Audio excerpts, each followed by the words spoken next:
Life is not easy. But that's something we already know, isn't it? How we live in a world that constantly reminds us that life itself is simply unfair. Having many of us clinging onto this delusion that everything should go our way, tormenting ourselves with the hopes that one day we would see the world differently after overcoming a trial of struggles and hardship, a day that will never come. Except when we find ourselves struggling with our own challenges, we find ourselves falling into a dark place, trying to navigate our way through a realm of misery, rage, and sadness, trying to find guidance, to reach out for someone, anyone who's willing to help us through this world of darkness, until we find a helping hand. A selfless act from someone who carries us from this darkened world of ours and helps us into the light. It's interesting how we fear the monsters that are hidden in the dark, and yet many of us never realize how those who are there to guide you into the light are the kind of monsters that would love to see you burn. Today's story, my friends, brings us to the house of Santo Shingeki. Within this luxurious home resides a father and a daughter, Mr. Shingeki, his daughter Mayumi, and the staff who tends to the house and the owner's needs. Now, even though Mr. Shingeki is very well known for his wealthy status and being a man who's well respected for what he does, however, the life that resides within the walls of this house is anything but peaceful. In fact, it's a chaotic struggle because of his daughter's condition. You see, as a result of her mother's death, Mayumi has been suffering from an extremely rare mental disorder that results with her being unable to decide her next action. Even though Mr. Shingeki had tried finding professionals for his daughter, unfortunately none were successful in helping her. Some didn't believe that Mayumi was struggling with a mental disorder.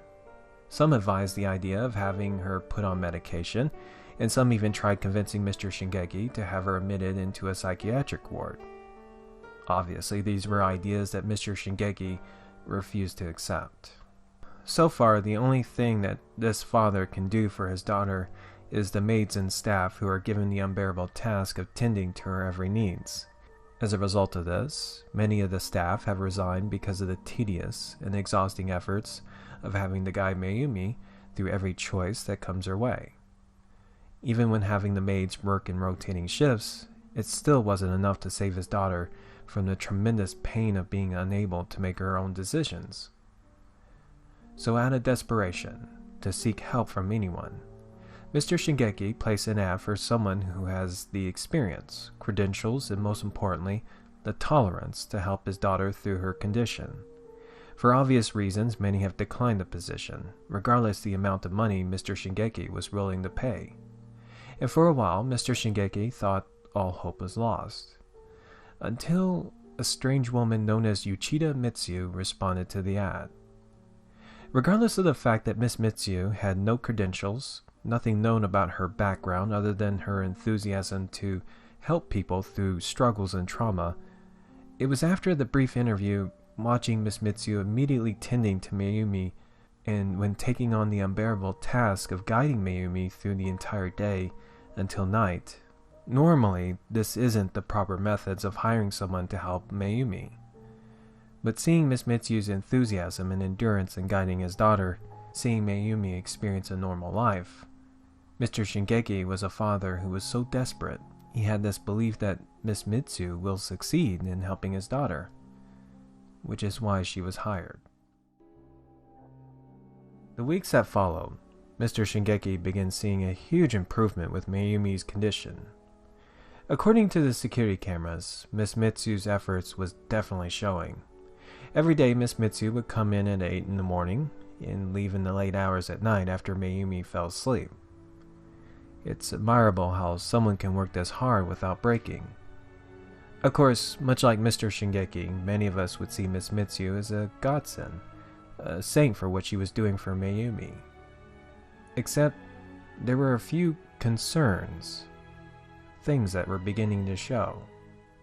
It's been a month already, and yet Mr. Shingeki still knows very little to nothing about Miss Mitsu.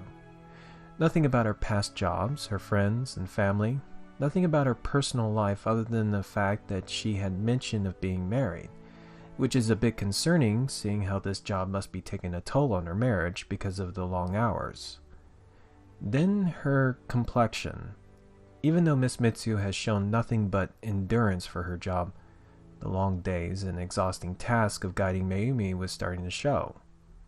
Indeed, Miss Mitsu's passion was beyond normal. Right when Mayumi would wake up in the morning till she would fall asleep at night, Miss Mitsu would be there, guiding her throughout the day. Every day. Everywhere. It was almost like they were inseparable. Something else that Mr. Shingeki began noticing. Something that was a bit odd, eccentric if you want to call it, was how Miss Mitsu would start using hand signs to guide Mayumi, even begin moving closer to Mayumi's ear and whispering the faint orders. But seeing his daughter's improvement, being able to go outside and perform things such as shopping or eating at a restaurant without a hitch, Mr. Shingeki didn't think anything of these concerns, knowing that very soon his daughter Mayumi will once again be able to live her life independently. And even though Mr. Shingeki had tried convincing Miss Mitsu to take a small break, a couple days to relax, Miss Mitsu would always respond to Mr. Shingeki's concerns by explaining her love and passion for the job, that something about this job allows her to return to her past self, and that seeing Mayumi happy makes her truly happy. And maybe Miss Mitsu does love this job, even though it has taken a toll on her. Like any other hard worker, maybe these concerns were nothing to worry about. But on one night, when thanking Miss Mitsu for her efforts, that's when Mr. Shingeki saw another concern, that there's something not right with Miss Mitsu when noticing the bruises on her face, something that Miss Mitsu would deny and refuse to acknowledge. And after seeing that was when Mr. Shingeki had his assistant secretly open an investigation on Miss Mitsu. 2 months since she was hired. Mr. Shingeki and the staff were uneasy with Miss Mitsu's bizarre methods of guiding Mayumi. Oh yes, her enthusiasm and devotion was beyond describable, but to a certain degree to where people were now starting to be concerned for her well-being. And even though Mr. Shingeki tried several times to convince Miss Mitsu to take a rest, that Mayumi's condition had improved so much that it would not falter if Miss Mitsu were to take a couple days off. But her persistence to help Mayumi remained unfaded. And yes, Mr. Shingeki thought about forcing Miss Mitsu to take a break. But seeing his daughter living out her life without having to struggle with making choices, for some reason Mr. Shingeki felt that tampering with this relationship between Miss Mitsu and his daughter may not be a wise decision. And even though there was something unsettling about all this, something that was giving Mr. Shingeki this crazy idea that there was something sinister with Miss Mitsu, it was after hearing about a tragic accident, Mr. Shingeki found himself dismissing these thoughts, and have come to embrace Miss Mitsu in her extraordinary efforts. It's hard to explain, but you see, a couple of days ago, there was a crash.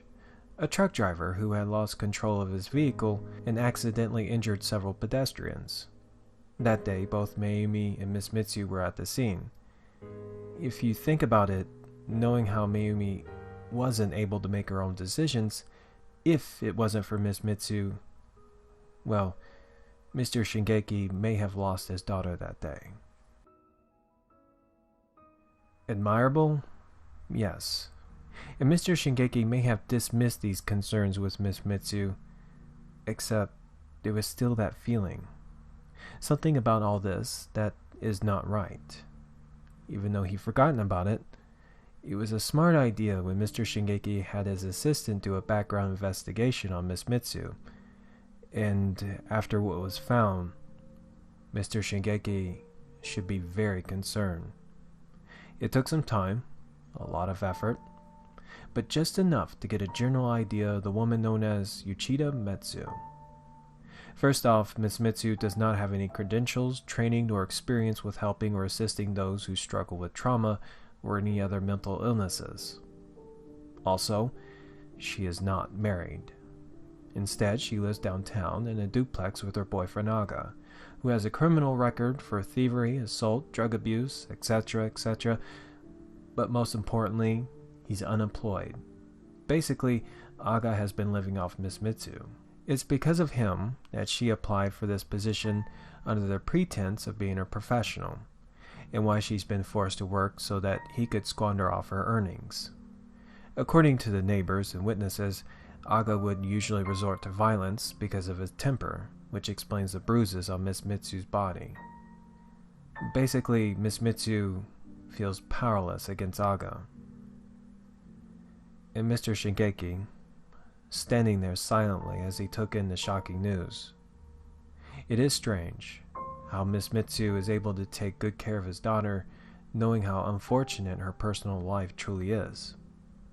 Yes, Miss Mitsu may be going through a rough time, but right now, Mr. Shingeki is not concerned for Miss Mitsu's personal life. You see, after learning about this information, Mr. Shingeki's greatest concern right now, if this were to become a problem, something that's left to fester, what if this Aga starts targeting his daughter? Yes, Mr. Shingeki does want to see Miss Mitsu get the help that she needs, but knowing the connection between her and his daughter, the question is, how? How can you get somebody like Aga away from Miss Mitsu? For the sake of his daughter, there must be something that Mr. Shingeki can do about Aga.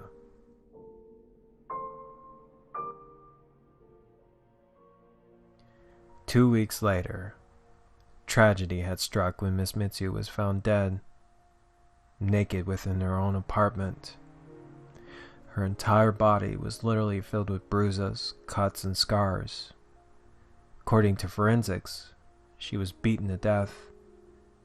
They also noted her frail appearance, which was prior to her death, possibly from previous injuries. A few witnesses claimed that when Miss Mitsu was last seen alive, they remember seeing her ex-boyfriend, Aga, entering and leaving the residence.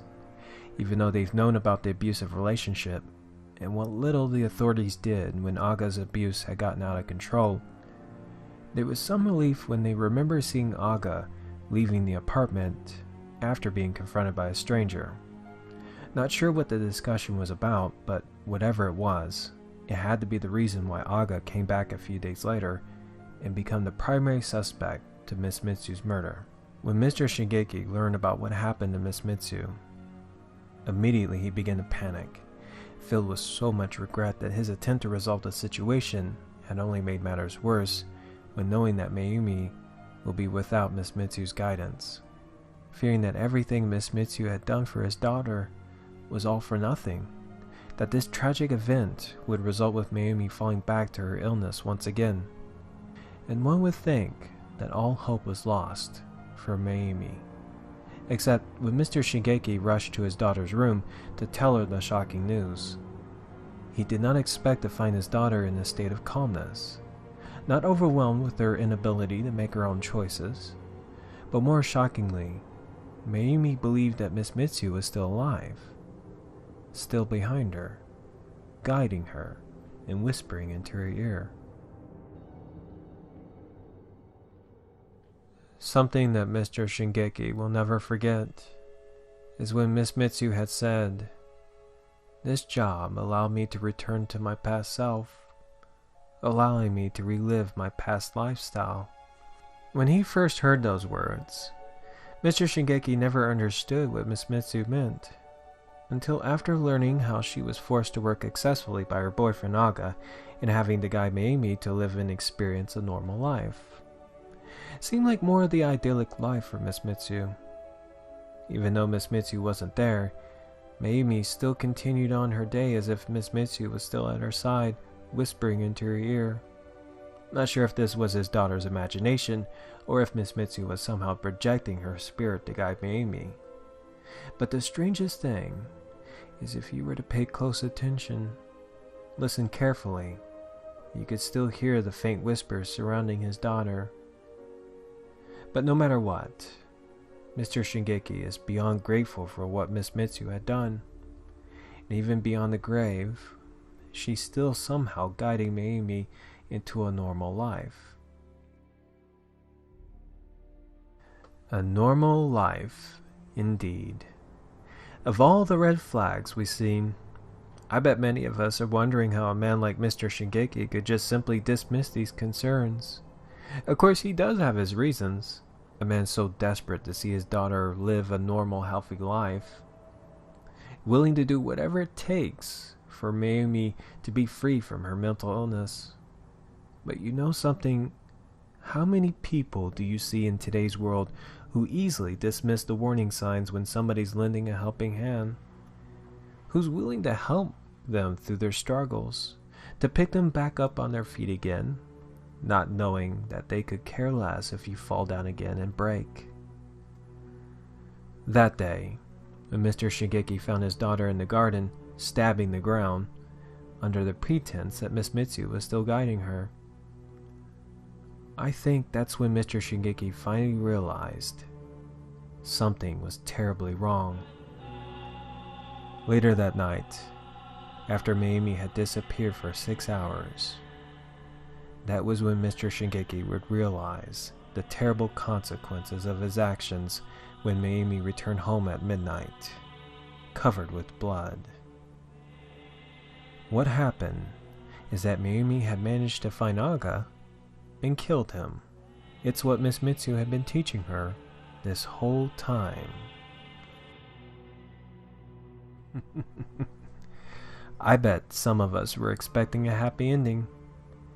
No, my friends, just a tale of terror that leaves us with a valuable lesson. Even though Mayumi wasn't sent to prison for murder, unfortunately her chances of living a normal life was now gone. Now she lives her life in a psychiatric ward, under constant supervision, and taking medication to decrease this delusion that someone is whispering into her ear. As I said, my friends, a helping hand within a darkened place can bring you towards an unremitting horror, like a moth to a flame. But before you leave, I would love to take the time to thank these individuals who have supported me in my madness, how that one generous act may have me whispering into their ear at night, just so I can sour their dreams and see them waking up screaming. I want to embrace the fear, to see them tremble over the thought of something watching them in the dark. I see you. Anyways, until next time, my friends, thank you for watching the show, The Horror Show.